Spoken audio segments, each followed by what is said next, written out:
Hi everyone, welcome to our Let's Talk Bourbon County podcast, our third edition. That's so exciting that we're back for our third edition. Also, I love talking about all the awesome things that we have going on in Bourbon County. Yeah, it's April and it's spring, and you're well dressed for the spring season as well. Well, thank you. Just side note. Okay. I gotta tag my people. Bourbon Boot is where I got this dress. Also visit any of our local boutiques downtown as well, Southern Luxe. Yep. They do a great job and have all sorts of spring opportunities and spring fashion in the stores right now. If anybody's headed to Keeneland or whatever they have going on, I highly recommend Bourbon Boot and Southern Luxe for any dressing anybody needs to do this year. There you go, guys. Shout out to all our boutiques here in town. Love it. Shop local, people. We have a really good lineup coming up. We have a lot. I'm really excited. We're going to learn about the roads. Hinkle Contracting is our sponsor for this podcast, and thank goodness, because they are coming on and talking about the roads. And I think that is probably one of the hottest topics happening in Bourbon County right now. When will High Street be done? Shout out to Hinkle Contracting. We love them. We love them. And we are so thankful for our new studio space as well. What do you think? I think it's great. I think the lighting is perfect. The weather throughout the podcast is going to be up and down, but we're going to pull through, guys. Yeah, it's been a morning. But you know what? I highly appreciate our friend Taylor Yace for allowing us down here at 600 Main Street to use her studio, the Montemore. So we're going to call this now the Let's Talk Bourbon County podcast at the Montemore Studios, if that's not enough of a mouthful for you. That's why you're saying it. I'll get tongue twisted there. Yeah. And then we also, we're going to talk to Habitat for Humanity, learn about the Storytelling Festival. Right. It's springtime in Bourbon County is huge. There's a lot going on. There is so much going on. And the reason it is because, we don't really have tons of inside space to do big events. And people when it's time for spring, it's like they have cabin fever and they're just ready to get out. I know I am. Yeah, absolutely. So I'm excited to see what everybody has to say for this segment. I'm looking forward to it. Awesome. And welcome to our community event segment, where we like to talk about some of those things happening in and around Bourbon County, specifically more so in Bourbon County. And we're joined right now by Mark Adler, who's not representing the library like he normally would be, but you are representing the Storytelling Festival. Correct. Going into its what year? This is our 8th year, which is really exciting. We started in 2017 and had a couple of rocky years with the pandemic. We still offered events, but we weren't able to do it in quite the same way that we had in the past. But it's full steam ahead. Thanks for joining us on this rainy day. Anybody heard that? we beat the rain. Yeah. Tell us about the Storytelling Festival. How does it work, or what's the breakdown on how the day goes? Generally, the way that it's worked every year is we've got kind of events happening on multiple days. Friday is our big day for the schools. We participate with all of our local schools, and doesn't cost the schools anything, and we actually bring the storytellers in to the schools to tell to all of the kids. So we'll go to St. Mary's, we'll go to the Paris Independent schools, and we'll go to Bourbon County schools, and my kids love it. Just about every classroom gets, or every student gets an opportunity. That's great. These are not this is not like somebody holding a book. I want to be clear on what the Storytelling Festival is. It's not somebody holding a book. It's more like a monologue style event, right? It is, and I guess I would say I was surprised how much art goes into this. Uh-huh. The storytellers do generally write their own material, so they're writing their own stories often, and then they have to perform it in a really dramatic way so that it's really intriguing and interesting on stage. Bill Lepp, one of our tellers who's been here for several years, generally keeps the crowd in stitches. He does write his own material. They're always comedic. He's won several liars competitions in West Virginia, and you basically tell tall tales, and there's usually a grain of truth in the tale, but you have to figure out what's true and what's not. That's awesome. That's really intriguing, and I guess it's customized for each age range for the kids, so they really like it and it keeps their interest in it. It's for all ages. That's awesome. Yeah, and Bill and all of our tellers are extremely good at tailoring to age ranges. So when they go to do the K through 2 groups, obviously their tales are going to be a little bit shorter, not as involved, and sing-songy. That's interesting. Yeah, I say we keep shooting. During the pandemic, one of my favorite musicians was doing a live show online in Nashville, and the sirens were going off, and he just kept playing. So The show goes on. show goes on. And what time of day is it? Do we need to take, or what time do we need to take cover? You know? If the hail starts coming and the wind picks up, I think we take I cover. think we're good. Yeah, we'll be okay. Well, also, tell us about the dates. So we The can write this dates. down. May 10th through the 12th. So Friday, May 10th will be for the schools, although that evening there's an adult-only event that'll be taking place at Oasis. That event does generally sell out. So I would recommend that's if people been are popular in interested the to get their past. tickets, right. And my kids really loved back at Halloween when they brought in some of the storytellers for some haunted stories at the Hotel Museum. So I know they're really excited to go back to some of the kids' events this year as well. Right. So that's on the 10th. On Saturday, there's a lot of free events in the morning, and then the early afternoon, there'll be a breakfast telling at Trackside. Yep. This year, they're going to do a new telling at the Secretariat Park. Bill Lepp will actually be there doing that. Yeah. There'll be a jam session happening at the Hopewell Museum. Then in the afternoon, it's kind of our showcase event where all of the tellers come and spend time in the afternoon. That's free. And then the other paid event is Saturday night. There's a sit-down dinner that's catered, and you get to eat and listen to the tellers and whatnot, which is really nice.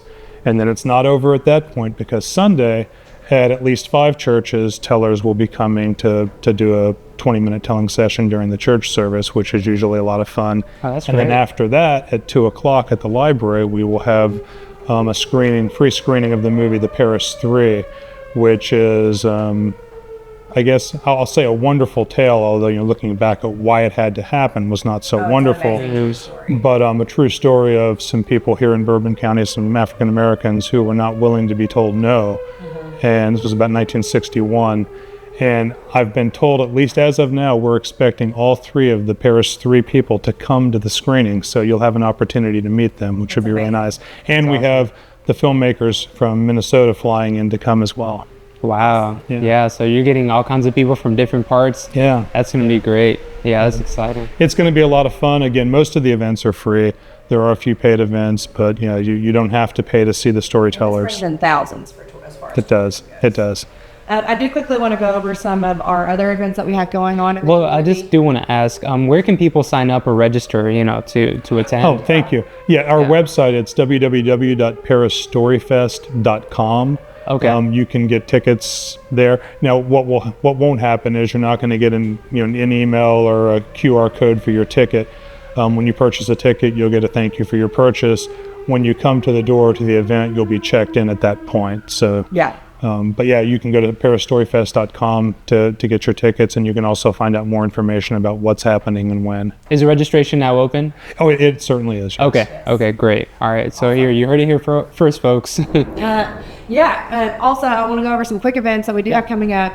The Art Walk, annual Art Walk. It's kind of like the kickoff to spring here in Paris. April 19th on that Friday in Paris. We also have the following day the Tour de Paris 5K in downtown Paris as well. That's an annual event that we host at the Chamber. And lastly, I want to talk about your summer reading. Mark also wears many hats. He's also the director of the library. I want to talk about the summer reading. Is that coming up soon? It is. Every year like all libraries, pretty much nationwide, we do an annual summer reading event. And basically it's an opportunity for kids to stay engaged with reading, stay engaged with learning, not face the summer slide that we know happens when kids aren't in school for a couple of months. They lose skills. You do a great job of getting books in the hands of kids. Right. So- We do partner with our Friends at the Library group. Every year, the Friends of the Library will purchase a free book for every kid, so kids can come in and pick a book from books that were curated by the library staff, and they all love that. And we know, especially for little kids, putting books in hands is one of the greatest indicators of success when they become adults.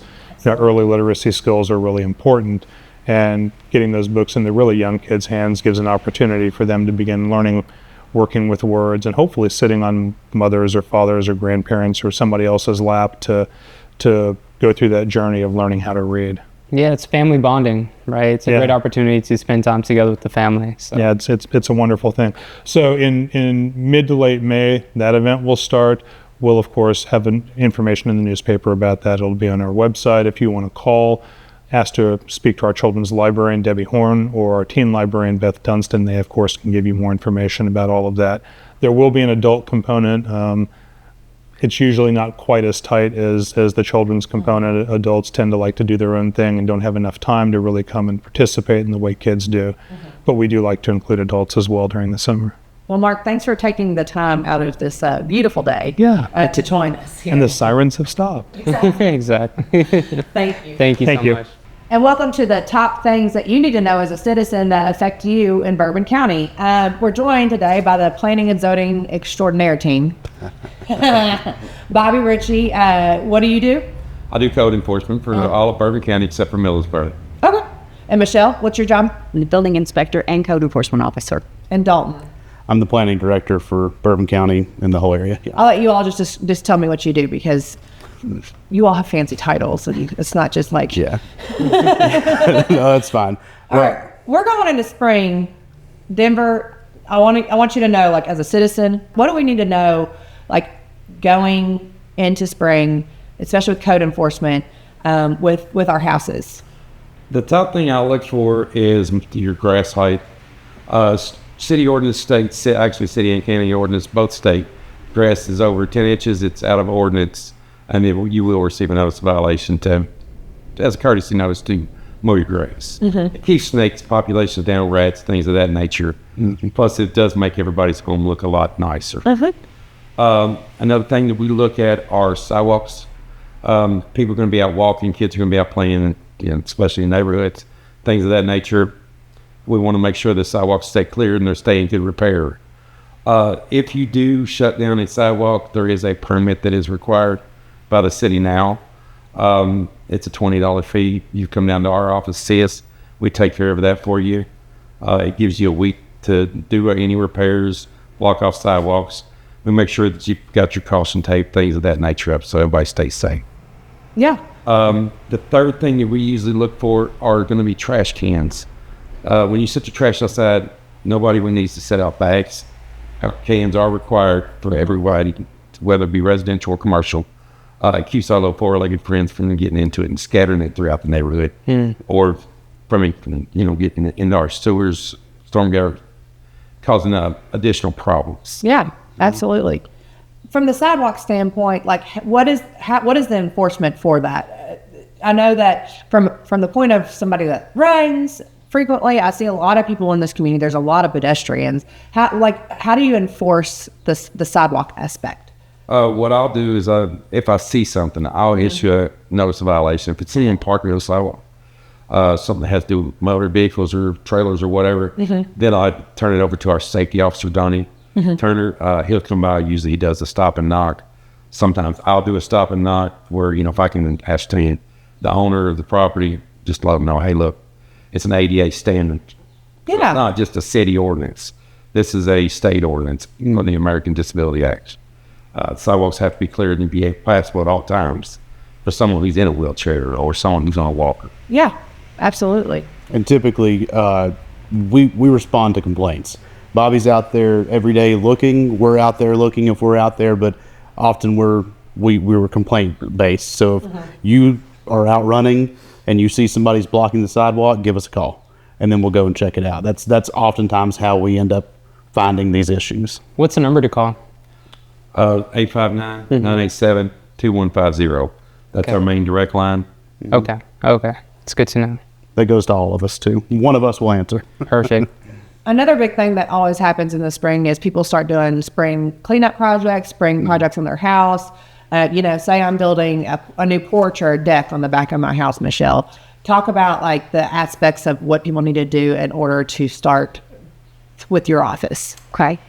If you're looking at a deck, depending upon the size, if you're 200 square foot or smaller and you are not attached to your house, a permit is not required. However, regardless of the square footage, if you are attaching to your house, that requires a permit. Now, if somebody's just changing out deck boards, we're not concerned about that. It's when you get into the actual bones of the deck. If you're changing out band boards, ledger boards, things of that nature, that absolutely requires a permit. Another thing we see in spring and summer are swimming pools. We see a lot of those pop up everywhere.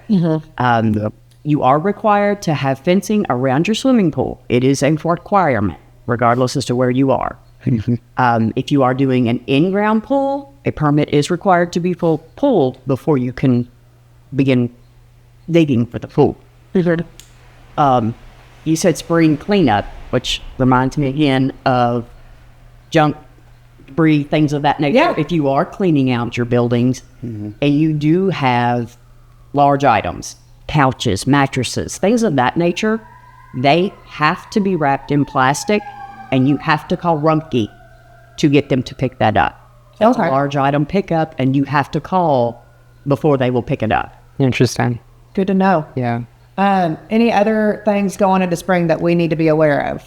Well, generally, I mean, what we've already discussed are the big things. You know, grass is the biggest thing that Bobby's dealing with. You know, just keep your grass well kept, and you're not gonna have issues. Yeah.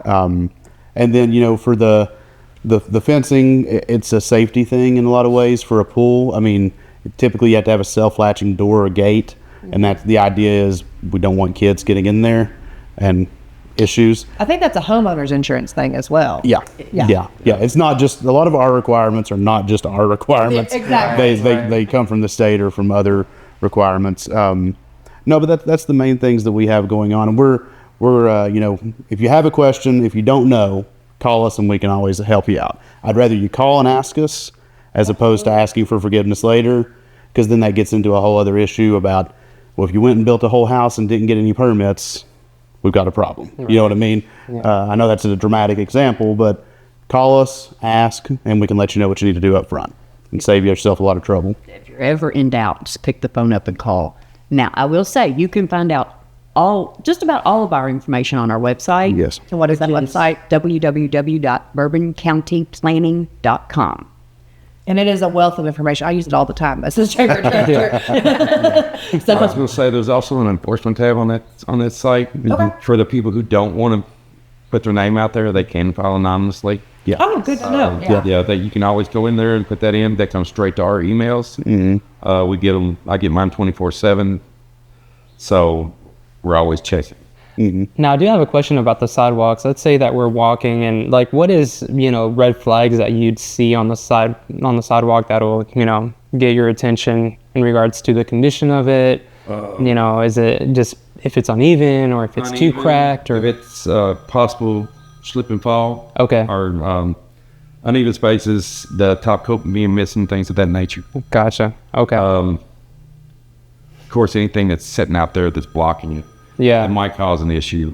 Okay. Yeah, that's some good things to look out for. And I guess it's overall just a hazard for people that are jogging or whatnot. Yes, yeah. definitely. Understandable. I am a klutz. So I will say I'm the first one to fall, whether it's a safe sidewalk or not. You're right.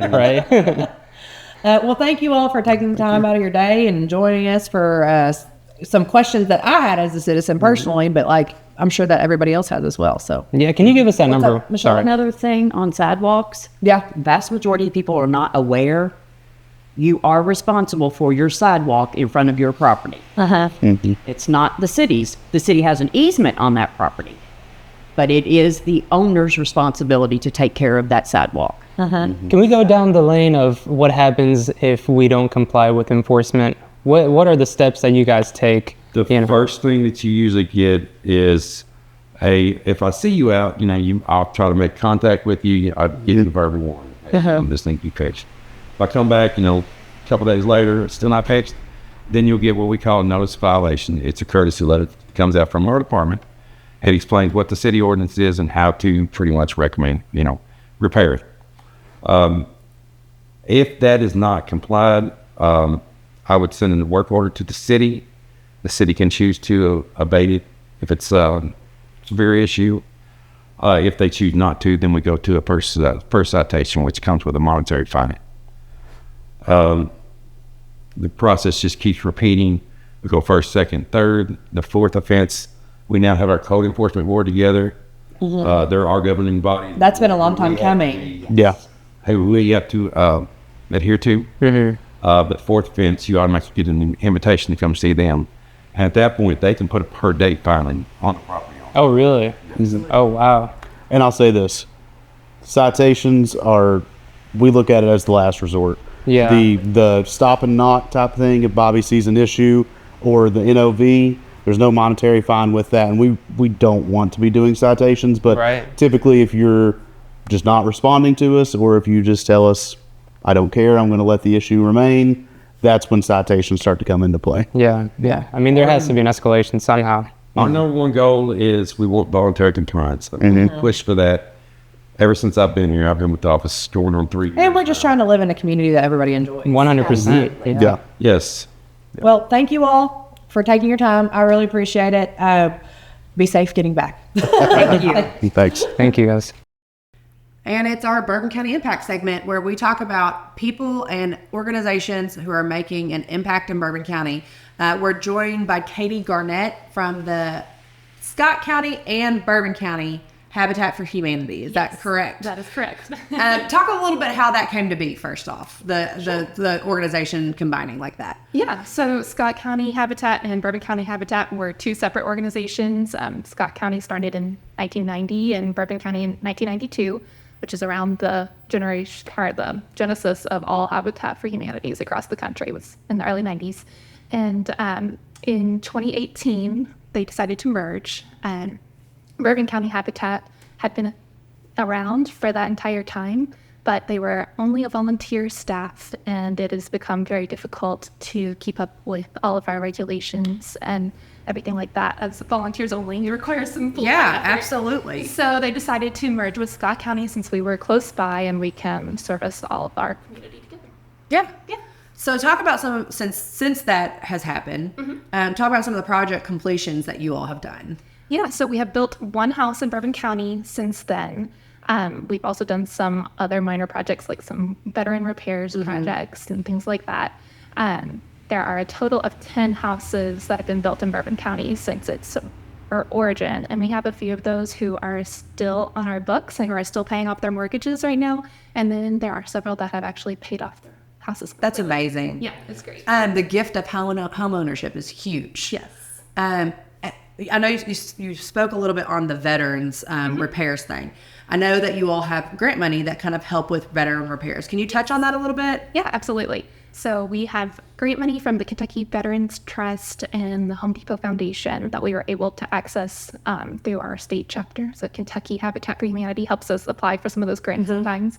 And we've just been really lucky, and we've had several veterans approach us who are needing those repairs. Sometimes grant money is out there and it's hard to find recipients who are willing to come to us and ask for help, but we have had those requests. We have done one in Bourbon County. We are going to do another upcoming this spring. Great. Yeah. And if anybody wants to reach out to you about that, how do they get access to you all to request help? Absolutely. They can call our office at 502-868-1050. If we don't answer, just leave us a message and we will get back with you. We're in and out of the office sometimes working. They can also find information on our website, which is scottcountyhabitat.org. Awesome. Yeah. So we have some properties that you all have you all been given those properties, or Some have been donated to us. Sometimes people inherit property and don't live even in state and don't have a way to use it. So they will call a local habitat and donate it to us, which is wonderful. Some of it we have actually been able to purchase either from local government or from just private citizens, but we try to do that as affordably as possible. absolutely. If someone's interested in donating property, to Habitat, how does that process look like? It's pretty simple. I'm not super versed on how it goes, but all they have to do is call our office and our director, Amy, will talk to them. It's usually a pretty quick process if they're willing to donate to us.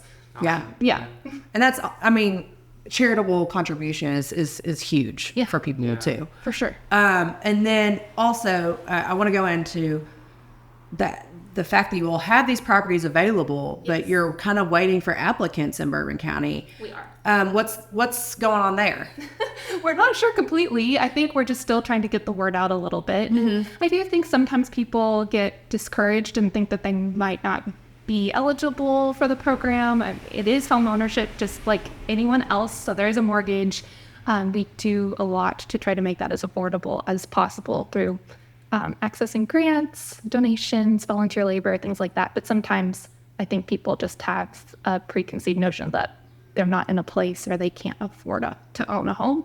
So sometimes I think that they're scared to apply. I also think sometimes just the paperwork can be overwhelming for people. Yeah. And I always like to tell everyone that I am willing to sit down with them and help them fill out an application. So if anyone is interested at all or knows anyone who's interested, please have them call our office. Well, who qualifies for Habitat for Humanity? What's the type of person you all are looking for? So we have 3 big things that we look for. You do have to have either lived or worked in our service area for 12 months.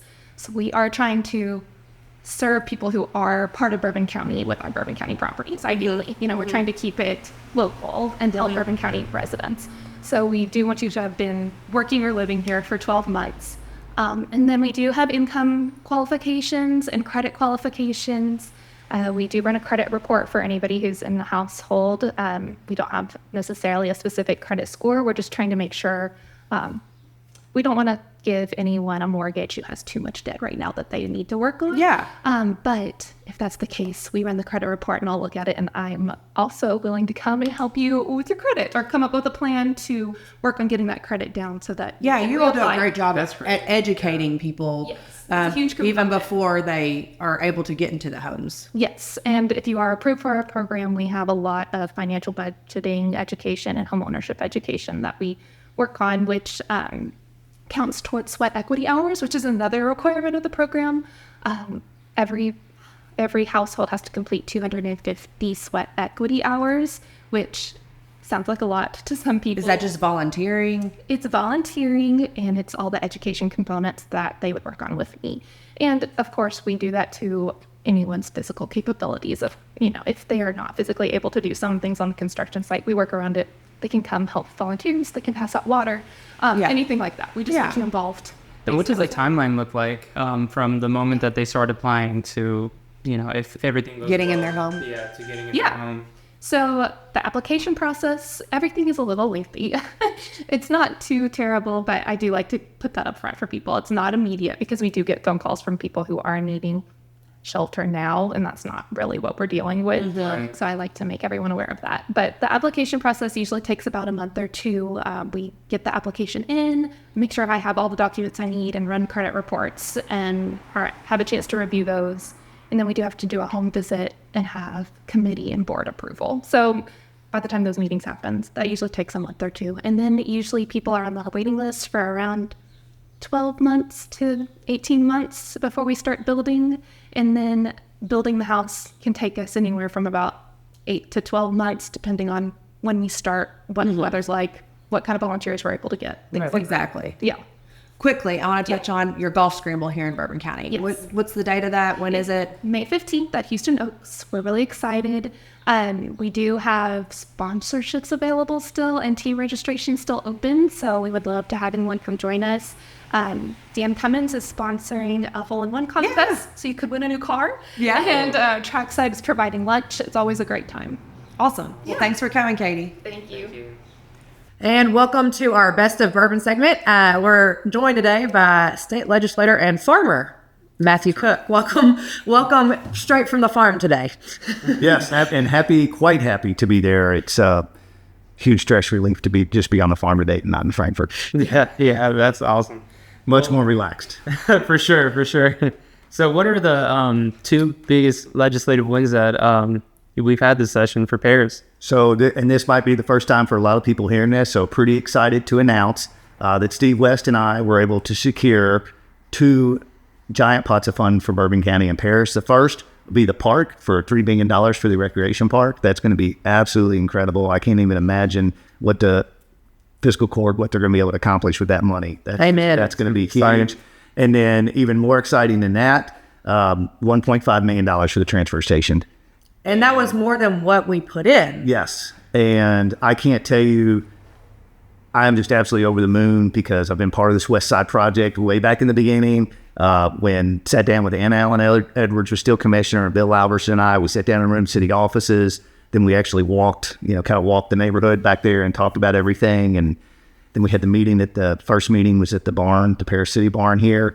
And one of the things we talked about was somebody had thrown a used toilet out on the sidewalk, and like everybody in the room's like, nobody should have to live like that. And that like sparked this whole conversation with cleaning up the West Side, and the citizens of the West Side have been the greatest advocates for anything ever, and have stayed on this, and they've kept it up. They're still having their West Side meetings, and that's the big reason why this happened. And we've got the transfer station. I mean, I don't think they're calling it transfer station anymore. I can't remember. It's the Waste and Recycling Convenience Center. yes. Judge always makes me like practice it. But I mean, let's call it what it was. We had a dump in the back of West Side, and so getting that out and this money, it's just going to be absolutely amazing for this community, and not only for just the West Side, getting it out of there, which has never been there in the first place. I think everybody agreed about that. Everybody agrees getting it out of there, but we're going to set it up, and we're going to have a first-class recycling center. I mean, Paris-Bourbon County, we're going to be like state of the art with what we're doing with our recycling and moving forward with that. And it's going to be clean. Yeah. Yeah, it was a long time coming. I don't mean to like dig into this some more, but I mean, I like asking everybody that's been involved every step of the way about this. Talk about the significance of how important it is for a community like us to have every level agree about the importance of moving that dump out of there. Like, what an amazing feat that is. Well, I'll tell you how important it is. That's how you get $1.5 million. If everybody's pulling different directions, it doesn't happen. It's when the whole community works together in one direction with one mind and knowing the right thing to do. That's when you get big pots of money like this, and it's a game changer for us. Yeah, a lot of people advocated for it too. It was a long time coming now. And whether you're into like super green and recycling or not, it doesn't matter. I mean, we've all got to do our part, and this is a big part of it. It's not, you can't just like keep throwing stuff in a giant landfill. Yeah, exactly. This is all, expect different outcomes. Yeah, this is all part of that, and being able to separate and sort, and that's part of the modern transfer station waste recycling center. This is going to be a huge this is a huge step, but the first step in like really changing the neighborhood and what they're wanting to do. It was a huge feat. It was a huge project, but I mean, congratulations to you. It's to everybody. I mean, Steve and I just got to be the ones holding the reins at the end, but it's because of that entire neighborhood and everybody. Bill Albertson wouldn't want his name mentioned. Yeah, but literally, was it Saturday or Friday, Thursday morning? Maybe I got a text message. Cook and West secure $1.5 and $3 million for Paris-Bourbon. I'm like, yay! It's funny. Because I text Bill and I was like, well, he's like, when's it gonna happen? I was like, well, I don't want to say anything till it's for sure. And I was like, how late? It's too late to text you because I knew we were going to go till midnight. Bill's like, are you kidding me? Like, some great news. Yeah, I got a text message next morning at 7 a.m. How early is too early? Everybody, I talked to Jane Miller, to City, like everybody's just thrilled. Yeah, and then of course on the county side with the park too. I can't wait to see what they're going to be able to utilize that. And just to be clear, so everybody kind of knows, the court sports was 2.5, was it 2.5 or $3 million? It was somewhere in that range. So this is a huge, they were able to cover one full project with about the same amount of money, let alone this could cover another full project. It's not going to be long. Oh, and we've got the turning lane going into the park that was in the road plan. Oh yeah. So that's a huge part of all of this. Can't forget that. We're going to have infrastructure out there now. $3 million, another $3 million going to that park. We're going to have a lot more people. It's coming along. In my viewpoint, the park is coming along a lot quicker than I think any of us were ever expecting. So thankfully for state funding and grant funding, that has been wonderful for us. It is a game changer for Bourbon County. I don't know. I was going to say that I don't know that my kids will get to use it, but they already are using it. Mm-hmm. So through cross country, through FFA, I think there's a lot of people who don't know that FFA from Paris and Bourbon County are both utilizing that out there. And it's just going to bring the community together. Yeah. Well, our youth leadership group, even, they were like, are we still going to be able to do our FFA projects out there once the park is built? And the judge was like, absolutely. Really? What a big change for them that they've been able to utilize that out there. It's going to be just, I don't know. I think it's, get my son play travel ball, so I get to go around with Nate. We go to all these other communities and see their parks and everything like that. And you can compare. It is a economic driver for that community. And you've seen it with like our busiest days, because you all have put the studies out where restaurants and shops, their busiest days are on those big cross-country days. Yeah, some of our restaurants downtown have had their busiest days on cross-country days. So let's put some more in there, and hopefully for long we're holding soccer tournaments, baseball tournaments. And what comes next? What are the timeline wise? We don't ever know. We're trying to advocate. I'm trying to get my youth leadership group to advocate for baseball. Yeah, I'm on the baseball wagon. Yeah. I guess that's going to be on the park and the planning committee, and I don't know if they've hired a full-time coordinator for that. I don't know where that is in the process, but that's all going to play into this now. No, I'm just so excited. It's going to be an awesome, just how the community is going to shape around this new infrastructure that's coming into the town. It's just going to be so great. welcoming to families. Yeah. So, well, thank you for joining us and taking time out of your busy schedule. No problem. Happy to be here and talk about good news. Sometimes it's bad news, and now we get huge. We'll take all the wins we can. It's a big win for Bourbon County. Awesome. Thank you. And it's our 3 questions in 3 minute segment this is our small business segment that we do every month. Today we're joined by multi-business entrepreneur Taylor Yates. Is that a good way to describe it? Many irons in the fire, yes. Yes. Yeah. Let's talk about the businesses that we're working with right now. What are you? Okay, so what we're working on or what we have. What businesses do you have right now? Okay, so I have my photography, which is Taylor's Photography. Okay. I treat my studio kind of as a separate business, which is the Montemore Studio. And then we have College Hunks Hauling Junk and Moving. And we're currently at the Montemore Studio. At the headquarters. I was asking. Our new podcast space for now. Yeah. We really appreciate you letting us borrow the space, by the way. Yes. Tell us about your new venture, College Hunks Hauling Junk. What does that do? What are the services it offers? So we do full service moving for residential and commercial. We have junk removal services, and we have move labor. So basically, if you just need things moved in your house, then you can do it. So it's really convenient. We have 3 different services we offer with that, and it's kind of kicked off pretty quickly from what we've That's seen. great. Yes. That's wonderful. That's always a good thing when you start seeing the bounce real quick. Yeah. And do you have to be in college or a hunk to work for College Hunks? So no. Hauling Junk? No. So HUNKS is actually an acronym for Honest, Uniform, Nice, Knowledgeable Service. So then you want to apply. Yeah, Oh, that's perfect. It does not have the term hunk does not come from your appearance, or there's certain qualifications you have to do to be able to lift and meet the job requirements, but you don't have to be in college and you do not have to be a hunk. So all things. All good things. How We'll take has ya. your business evolved since the beginning when you started it? Like, what was the need that you saw that you needed to fill in, or the opportunity? So when it came to like customers' needs, a lot of those were surprisingly more junk than new. So just cleaning out houses, things like that, general labor. And then now we're feeling we kind of match the real estate market. So as houses pick up and things spring, then we kind of transition to a lot more moving. So it kind of just depends on the year. Depends on the season, I guess. Yep. That's We're great. switching to photography a little bit. Tell us about kind of your business, how it's evolved since it started as well. Okay, well, I started photography technically 10 years ago, so it has evolved drastically. You were a wee baby when you started. Yeah, I always tell She people. photographed my wedding in 2015. Wow. Which I still really like your all's pictures. There's a few sessions back then I'm like, they are nowhere to be found. You will not find them because it was growing pains. But I probably started with like seniors and like amateur wedding things, and now I'm solely focused on like studio weddings and newborns and stuff like that. So we've come a long way. And this has been like a dream of yours to open a studio. Yeah, I like a space away from home. It makes working a lot easier. Well, you and I probably talked about it for 2 years. Yeah, it's just finding the right space with lighting, since I do more natural light, was a big thing because a lot of businesses don't have the natural light that you need. So it's been a work in progress, and I love it. That's awesome. It's the perfect day to be in a natural light studio. It is the perfect day. I know. You all have the lovely lights, and that's very nice. At least there's lights. There's lights. Not the natural lights. It's No, like nighttime. on days like today, I'd be like, we got to reschedule Today's because the there's reschedule day. no light.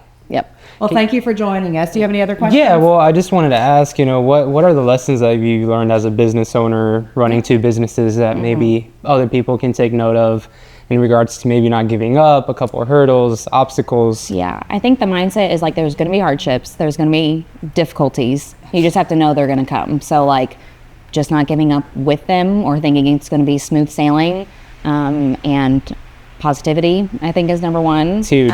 So, because spreading that within your business and with peers or clients and stuff like that is huge, because then it grows from that. So I just think persevering, and you're going to have things that happen, and just got to keep going. Sounds great. Yep. Well, that was 3 questions in 3 minutes. And this is our monthly sponsored segment with Let's Talk Hinkle Contracting. We're joined by my friend Ashley Roberts from Hinkle. How are you today? Doing well. It's good to be here. Yeah, absolutely. The weather is finally clearing up this morning. Yes.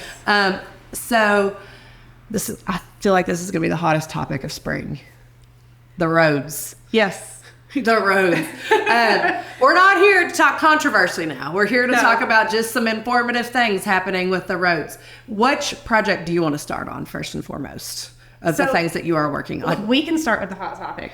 High Street. High Street. We can get it out of the way. It's fine. Let's hear it. Yes. So, of course, I've already been speaking with Jamie, which I've seen on your previous podcast. Yeah. I've been talking to Jamie. So, I've been talking with her, and I've even talked with Betty Ann as well.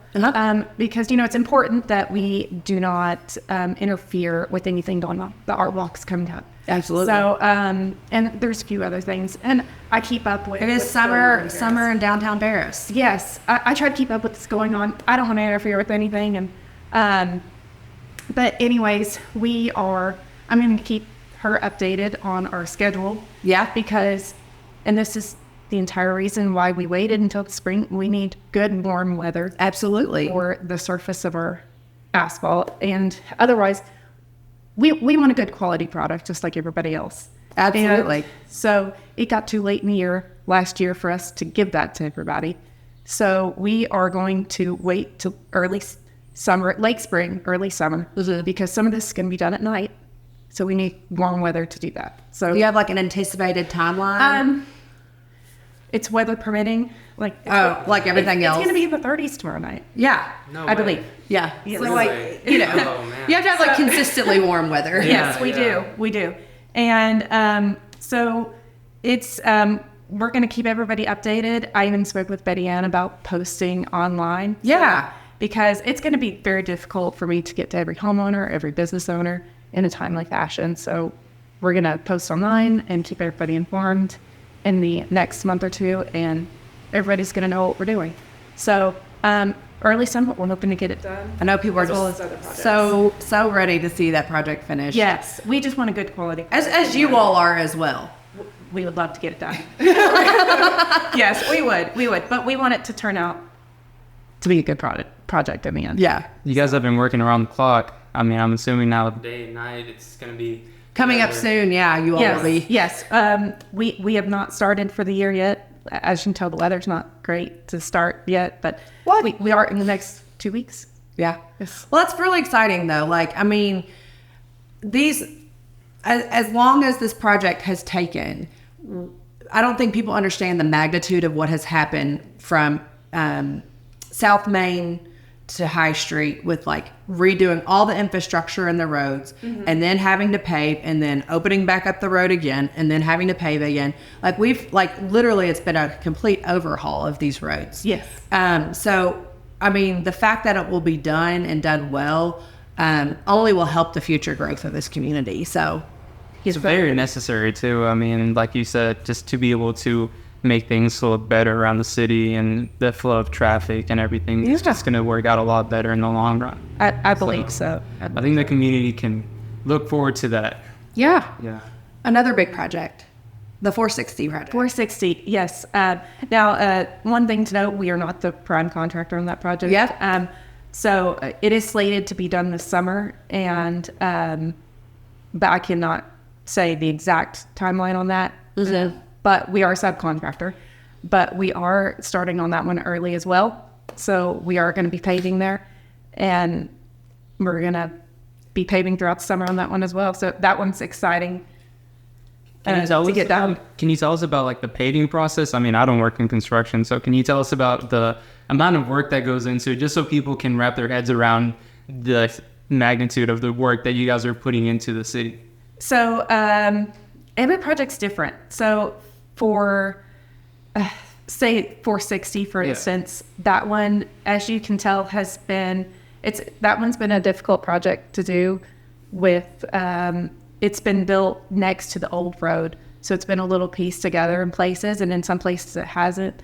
So that one's taken a little bit of time. And at the far end where they are right now, the prime contractors there's been delays. So due to utilities, which, we encounter that on High Street and Main Street, and you also get weather delays as well. But utilities is a big deal. You can have a delay for, utilities can delay you for a day. They can delay you for weeks. They can delay you up to a year. I've seen utilities delay for a year and a half. Wow. And there is nothing you can do about it. You're at the mercy of utility. Why is that? And then people don't realize that you're at the mercy of the utility company. Right. I'll be honest, that's how it is. Yeah, I know. It's out of the contractor's hands. Exactly. You contact them, let them know what's in the way, and it's up to them to move it. Exactly. There's nothing we can do because we can't move a fiber optic line. No. And the fiber You mean you're not trying to do that? I know. Do it myself. And I wish we could. Yeah. But it'd go a lot quicker. Yeah. It would. But it's just part of it. And when you encounter those delays, you can't tell everybody that, but it's just part of it. But Yeah. we try to do everything else around it. But at some point, that has to be moved. Any other projects, big things you all have coming up for this year? Yeah, there is a lot going on in Bourbon County, just in paving. Yeah, Really? I know. I know. Just in paving. is great. Just imagine everything else going on. So, like I said, 460 High Street and Main Street. And then we also there's a small portion of Kentucky 1198. That's on the eastern end of the county. So that's a small project. But a larger one is Millersburg Road. It's going to get a thin lift from the bypass, and then it goes out about 4.5 miles. So that's a large project. Will you all help with the turning lane as well, going into the park? That hasn't been bid out yet. Okay. So that does Brand new. that- It's brand new. It's breaking Yes. news on our podcast. We broke the news here. Well, we're definitely I'm sure we will bid it. So. And all hope, crossing our fingers we get it. So Prayers. but yeah, so that's going to be a large project for us, that thin lift. And then of course the projects you guys already mentioned on your podcast, we are paving on the Bourbon County Sports project. Yeah. And the courts and the walking trail and There's going to be more stuff happening soon. all over there. And then the waste transfer station. Yeah. Going to be paving there. And then You guys have your hands full. And all the money is just flowing into Bourbon County for us. it's just Bourbon County has so much. And then the industrial park road over there. Oh, yeah. Is almost done. The new access road to the industrial park off the bypass. Oh, wow. Yes. Yes. The turn lane still has to go in. That still has to be done. So there's so much going on just on the paving end. And then all those have other infrastructure that's going in with those. So it's just, It's wonderful. It's a wonderful problem. It's growing pains is what I like to call it. yes. And a lot of that is slated to be done this year. So, Most of it. Yeah. well, you all will be busy this summer. Yes, we will. Everybody slow down and watch out for our workers. Yeah. Exactly. Because they will be Be everywhere. patient with them. They're going to be working long hours. Yeah. Yes. And just be looking online, hopefully, for announcements for downtown. Yeah, absolutely. Keep us updated. We're happy to help get the word out any way we can. Yes. And thank you for joining us. No problem. Thank you so much for asking me on here. Denver, we have been through rain. We've been Yep. through a hurricane. We've been through a tornado. We've had a few phone calls during this podcast, but we have made it to the From the Chamber segment. It's all for our audience. We have survived Yes. and trekked through it today. Right. So I want to talk about a little bit some of the things that we have going on from the Chamber of Commerce. Right now we have our golf scramble coming up in May. I'm really excited about it because it is one of our annual fundraisers that we have going on, and people are always just so excited just to be out and about and enjoy a day on the golf course. But that's May the 31st. At Houston Oaks Golf Course. So if you know anybody wanting to sign up, direct them to our website, parisbourbonchamber.com. Okay. Is registration now open? Registration is open, and all of our events are always listed on our website as well. Great. Okay. I do also want to make a big announcement. We are going into our 3rd year of our Leadership Bourbon County class, and I'm super excited. We have an amazing class this year that we're bringing in. I just want to kind of announce those people and give them a little highlight before we get going. We are doing orientation for that on April 17th and 18th. And then what we do with that class is we teach them leadership skills, introduce them to everything they need to know about the community, and really try to get them ingrained so they want to take part in Bourbon County and learn about the community as well. That's great. I mean, community involvement is important. Absolutely. Especially for the well, health you want to affairs not always have the same people be a part of like boards and committees. 100%. And you want to bring new ideas to the table. And so like, I feel like Leadership Bourbon County is a good way to do that, a good avenue to do that. So, and that everyone was kind of can our intention. contribute, their ideas and solutions and whatnot to maybe, other ideas that, they maybe didn't have the solution for before. Exactly. And we want to just tune them into some of the key things going on in the community. So anyway, important. let's get them announced. We have Danny Hudnall. He works for Thwaites Realtors. We also have Brittany Wiley. She also works for Thwaites Realtors, but she's also a new writer for the Citizen Advertiser. Oh, interesting. Jill Maynard, she is in central office at Bourbon County Schools. Beth Graves is the principal at the elementary school at Bourbon Central. We also have Leanne Pickrell, and she is my kid's principal at Paris Elementary School. And then we have Ethan Jackson over at CMWA. We're excited to have Ethan this year. We have Aaron Fry over at Stockyards Bank. Cameron Sponsel, my good friend, and she's over at Bourbon Community Hospital. Leslie Berry from the YMCA, Belinda Patterson from the Bourbon County Health Department, and then Christy Thornton from Hunt Brothers Pizza. Great. So that is a really well-rounded class. Yeah, that's we have some whole good educators group. involved this year, which that to me that says so much about our education system and wanting them to be involved in the community. 100%. So, but yeah, that's everything that we have going on from the chamber. Awesome, that's exciting. And I guess, if anyone wants to get involved or sign up, they can just visit your page, Absolutely. right? We typically open the application every January, and then we have it open until the beginning of March-ish, and we decide who the class is going to be mid-March. So awesome. We try to get everybody selected a little bit ahead of time so that way we can prepare for our orientation. Sounds good. So Sounds good. I do want to go into our fun fact of the month. Yeah, absolutely. Well, for my fun fact of the month is that 11,000 tourists visit Claiborne Farm every year. Do you know why that is? No. So Claiborne Farm is the final resting place of Secretariat. And he, to this very day, has a huge fan base, which is why we built Secretariat Park literally right across the street from here. And so our goal with bringing 11,000 tourists to Claiborne Farm every year was to kind of revert some of those tourists to downtown Paris. So, it was an economic driver to bring tourists to Paris. No, I mean, that's going to, now I see why. Yeah, so 11,000 tourists come to Claiborne Farm every year. Big deal. But I'm super excited about the fact that we're going to try to bring some of those tourists for an economic boom to Paris. Another fun fact, this is also equine related, Bourbon County has more value in equine than any other county in the nation. So it says a lot that a lot of our tourism industry is boosted by the equine industry, but then also there's tons and tons of value here just in horses. That's huge. So all over the nation. All over the nation, Bourbon yes. County. We are the creme de la creme of the horse industry as far as it goes, and there's nothing that compares to Bourbon County when it comes to equine and agriculture. Yeah, and we're proud of that. We are very proud of it, and from a chamber standpoint, making sure that we're paying attention to what our community prides itself on, not only just talking about economic growth, but what we pride ourselves on and what our identity is. I think that makes it pretty clear to when it comes to growth, because we like growth in Bourbon County, but we like growth in a manageable way.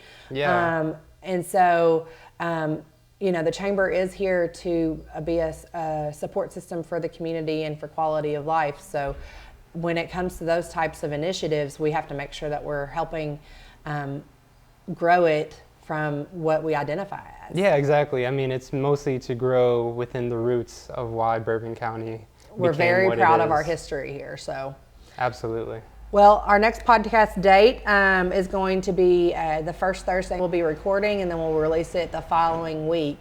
So we're really excited about that, and you all stay tuned for our next podcast. See you guys.